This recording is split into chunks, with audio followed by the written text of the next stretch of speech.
사춘기는 자기 마음대로 해보고 싶어하는 시기인데 엄마가 그걸 무시하고 가두려 드니까 도망가는 거예요.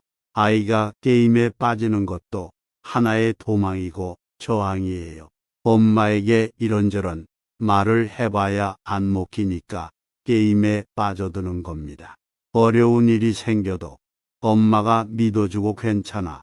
너는 잘 될 거야. 그래, 너는 잘하고 있어. 엄마는 믿어. 이렇게 말해줘야 합니다. 다음에 5가지는 잘못임을 알려주고 지적해야 합니다. 1. 사람을 때리거나 죽이는 일. 2. 남의 물건을 뺏거나 훔치는 일. 3.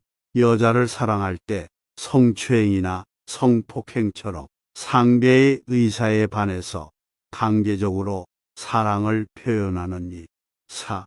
거짓말을 하거나 욕하는 일. 5. 술을 취하도록 마시는 일. 내가 알아서 할게 하면 기뻐해라. 아빠가 왜 늦게 들어오느냐고 야단치면 말은 안 하지만 속으론 이렇게 대꾸합니다.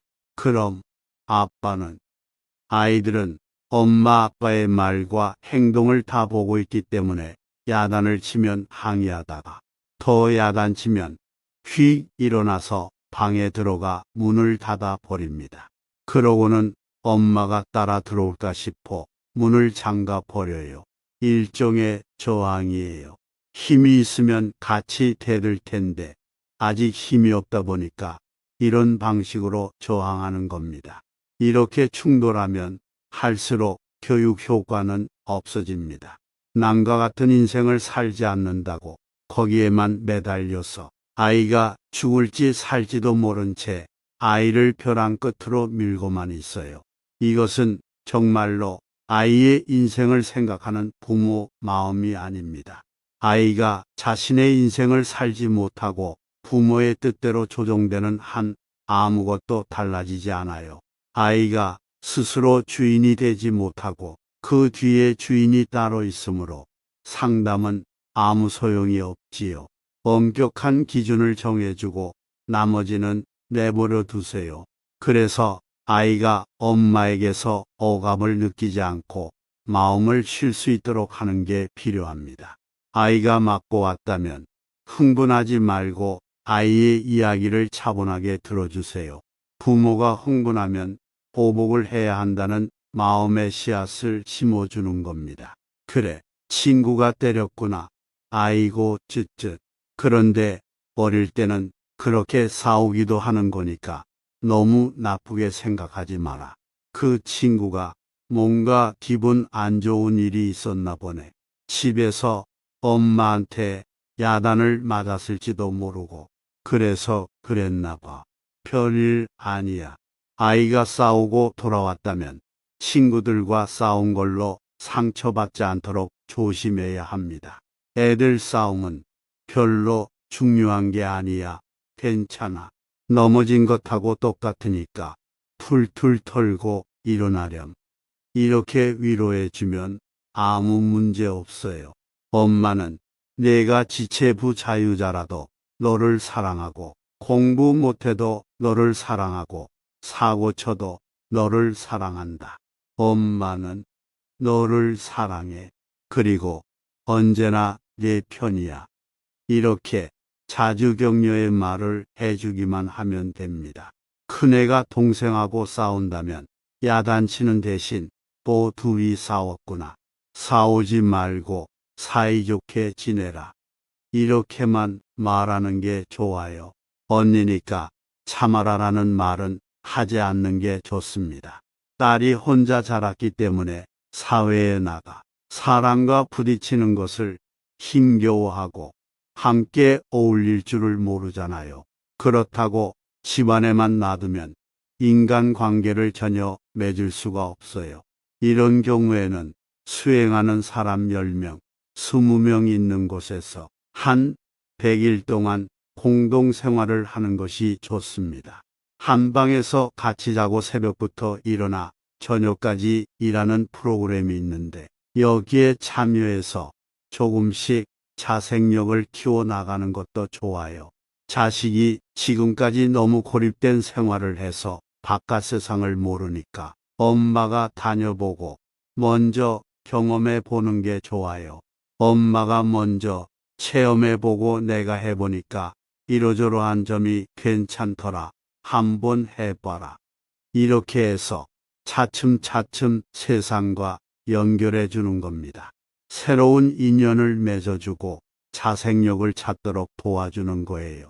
처음부터 이런 일이 생기지 않게 하려면 사춘기 때 간섭하지 말고 지켜봐야 합니다. 혼자 하려고 할 때 혼자 할 수 있도록 내버려 두고 또 공부 안 하고 연애하는 것도 좋아해야 해요. 2번, 3번 연애하고 상처도 입어야 상대에 대한 이해가 생깁니다. 자식이 강아지처럼 순순하게 말 잘 듣는다고 좋아할 게 아니라 때가 되면 부모 품에서 벗어나는 것을 기뻐할 줄 알아야 합니다. 아이들은 부모의 행동에 굉장히 민감합니다.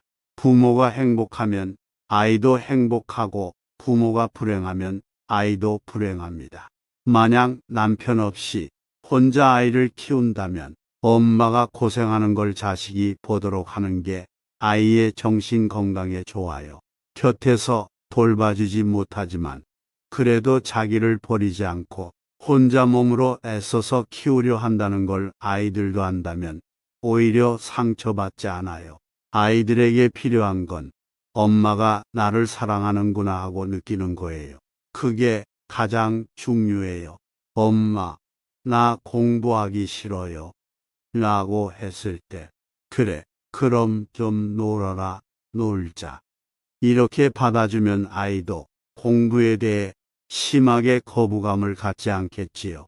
그런데 그 성적 가지고 지금 놀게요 하면서 자꾸 야단치거나 강요하다 보면 점점 더 공부가 싫어지는 거예요.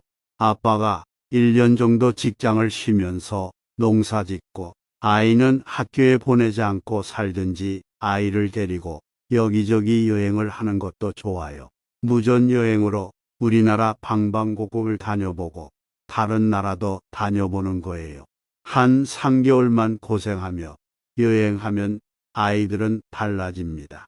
자기 발로 서고 자기 눈으로 세상을 봐야 하는데 오늘 우리 인생은 그렇지를 못해요. 그냥 세상의 흐름에 따라 굴러다니고 있어요. 마치 홍수가 나면 쓰레기가 물에 휩쓸려 가듯이 늦게까지 공부를 하면 잠이 부족하면 알던 것도 생각이 안 날 수 있단다. 푹 자고 내일 가서 아는 대로 쓰고라고 말해주는 거예요. 이 아이는 엄마가 공부 그만하고 일찍 자라고 하면 오히려 방문 잠가놓고 자는 척하며 공부합니다. 우리는 더 큰 불행을 겪어야 현재 우리가 가지고 있는 조건이 행복인 줄 압니다. 현재 우리에게 주어진 조건이 그대로 행복인 줄 아는 것, 그것이 진리에 눈뜨는 거예요. 의욕이 없고 무기력한 아이들은 자극이 필요해요. 고생을 하든지 힘든 여행을 하든지 해서 스스로 헤쳐나갈 수 있는 경험을 좀 쌓아야 합니다. 그래, 걱정하지 마. 공부가 인생의 전부는 아니야. 아이들이 놀고 싶어 한다 해서 무조건 놀게 내버려 두라는 말이 아닙니다. 내 욕심으로 아이에게 강요하지 말라는 얘기예요. 솔직히 우리가 다 공부를 좋아합니까? 공부는 10명 중에 한두 명만 하면 돼요. 기본 상식선에서만 배우면 되고 학문을 할 사람은 전문적으로 공부하면 되는 거예요. 진정한 부모라면 자식이 자신의 취향과 기질, 재능에 맞는 일을 찾을 수 있도록 격려해야 해요. 20대에는 이것도 해보고 저것도 해보고 여기에서 일해보고 저기에서도 일해보고 고생도 하면서 제 나름대로 행복을 찾을 수 있도록 해줘야 합니다. 대기업에 들어가 좋겠다고 하지만 내일 사표 낼까, 모레 사표 낼까 이런 마음으로 사표를 주머니 속에 넣고 다닌다면 행복하겠어요? 그 속을 모르니까 좋아 보이는 거예요. 무엇을 하느냐가 중요한 게 아니라 얼마나 자기가 만족하며 자기 힘으로 살아가느냐가 중요해요. 부모가 자식한테 할 일은 이러한 가치관을 갖도록 자식을 돕는 것뿐이에요. 가정이 화목하지 못하면 아이가 공부에 집중할 수가 없습니다. 아이 인생에 간섭도 하지 말고 특별히 애한테 뭘 해주려고도 하지 말라는 겁니다. 아이를 키울 때는 되는 것과 안 되는 것을 야단쳐서 가르치는 게 아니라 엄격하게 구분해서 부모가 실천해야 해요. 엄마도 가슴이 아프지만 너 이래서는 안 된다. 이러면 내가 나중에 훌륭한 사람이 될 수 없어. 그러니까 매를 맞아라. 인도처럼 아주 가난하고 어렵게 사는 곳이나 힘들게 사는 사람을 보고 직접 느껴야 합니다. 그래서 아이의 내면에서 아, 내가 이렇게 살아서는 안 되겠구나 하는 자각이 일어나면 치유될 가능성이 있습니다. 부모가 만 번을 말해봐야 하면 할수록 저항감만 더 일어납니다. 그래서 이래라 하면 저렇게 하고 저래라 하면 이렇게 하면서 일부러 저항을 합니다. 반드시 인도에 갈 필요는 없어요. 인도를 가라는 것은 그곳의 생활이 열악하기 때문이에요. 말이 안 통하면 손짓 발짓 해가면서 엄마와 자식이 같이 고생을 해야 무언가 변화의 기운이 옵니다.